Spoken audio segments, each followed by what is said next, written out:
7 মাস পরে যাব বাবার বাড়িতে। তো চলো গাইজ, আজকের ভিডিওটা হচ্ছে বাপের বাড়ি যাওয়া নিয়ে। আর কেনই বা 7 মাস পরে বাপের বাড়িতে যাচ্ছি সব কথাই ভিডিওতেই বলবো। তো হ্যালো এভরিওয়ান, কেমন আছেন সবাই? আশা করি সবাই ভালো আছে, আমিও ভালো আছি, অ্যান্ড আমার পুচকুও ভালো আছে। তো সকাল সকাল তো ঘুম থেকে উঠে গেছি যে বাবার বাড়ি যাব বলে। আর বাবার বাড়ির কথা শুনলে পরে আরও তো বেশি এক্সাইটমেন্ট লাগে সবারই। ওর জন্য আমার সারা রাত ঘুমও হয়নি। তো সকাল সকাল উঠে গেছি এবং বরকেও উঠিয়ে দিয়েছি। তো আজকে হচ্ছে আমার ননদের এক্সাম, মানে মাধ্যমিকের এক্সাম বোর্ডের। তো যেহেতু বোর্ডের এক্সাম, ওর জন্য ওকে দিতে যাবে। ফার্স্ট দিন কোনো গার্জেনকে যেতে হয়, তো ওর জন্য ওর দাদাই ওকে রাখতে যাবে। রেখে টেকে এসে তারপরেই আমরা বেরোবো বাড়ির জন্য।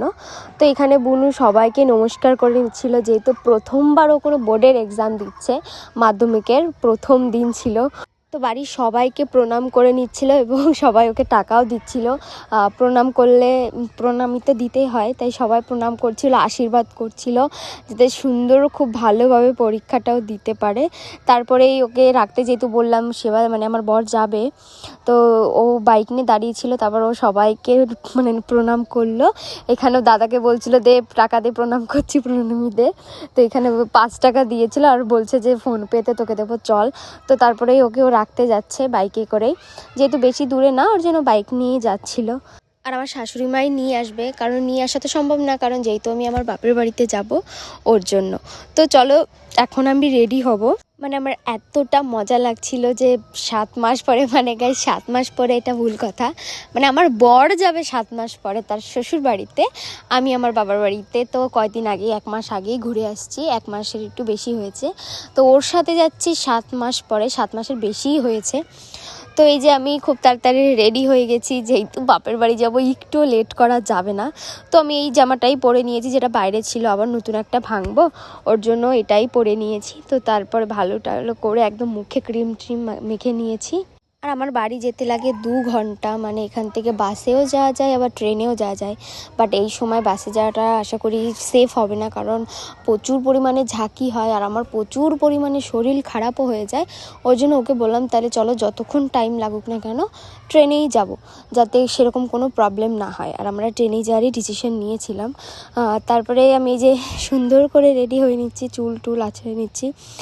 তারপরে ব্যাগ তো গুছিয়েই রেখেছিলাম আগের দিন রাতে, কিন্তু তারপরেও আবার ভালো করে গুছিয়ে নিয়েছিলাম যে কোনো কিছু আবার বেশি দিন তো থাকবো না, 2-3 দিন থেকেই আবার চলে আসবো। তো সত্যি কথা বলতে আমরা যাচ্ছিলাম ডাক্তারই দেখাতে, যেহেতু আমার ওষুধ শেষ হয়ে গেছে আর ডাক্তারও চেক আপ আছে, একটা আলট্রাসোনোগ্রাফি করতে হবে, ওর জন্যই যাব।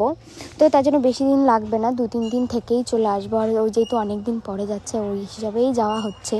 তো আমি এই ভয়েস ওভারটা আমার বাপের বাড়ি বসেই দিচ্ছি, জানি পাশের থেকে অনেক নয়েজ আসছে, তো সেটাকে তোমরা একটু ম্যানেজ করে নিও। আর আমার প্রত্যেকটা ভিডিওতে তোমরা খুব পরিমাণে ভালোবাসা দিচ্ছ, আমার পুচকুকেও অনেক ভালোবাসা দিচ্ছ, থ্যাংক ইউ তার জন্য। আর এই যে আমরা বেরিয়ে গেছি আমার পার্সোনাল কুলি যেটাকে বলে, তো প্রত্যেকবার যাওয়ার সময় ওই আমার ব্যাগ বয়। আর এই জিনিসটা খুবই ভালো, বিয়ে করার একটা সুবিধা তো পাওয়া যায়, যতই ভারী ব্যাগ হোক না কেন সেটা নিজেদের বইতে হয় না, হাজব্যান্ডই বয়ে দেয়। তো এই যে ও নিয়ে যাচ্ছিলো ব্যাগটায়, যেহেতু আমি ওকে বলেছি এই কথাটা, তার জন্য রেগে টেগে ব্যাগটা ফেলে চলে যাচ্ছিলো। তারপরে আবার অনেকক্ষণ মানিয়ে টানিয়ে তা বলছি চলো তোমাকে খাবারটা কিনে দেবো, এই লোভে ও লাস্টে যাচ্ছে ফাইনালি আমাকে নিয়ে। তো এই যাওয়ার পিছনে অনেক কাহিনী আছে, 2-3 দিন ধরে তো ঘ্যান ঘ্যান করতে হয়েছে যে নিয়ে চলো বলে এই যে ফাইনালি আমাকে নিয়ে যাচ্ছে আমার বাপের বাড়িতে, আর ওর শ্বশুর বাড়িতে যাচ্ছে।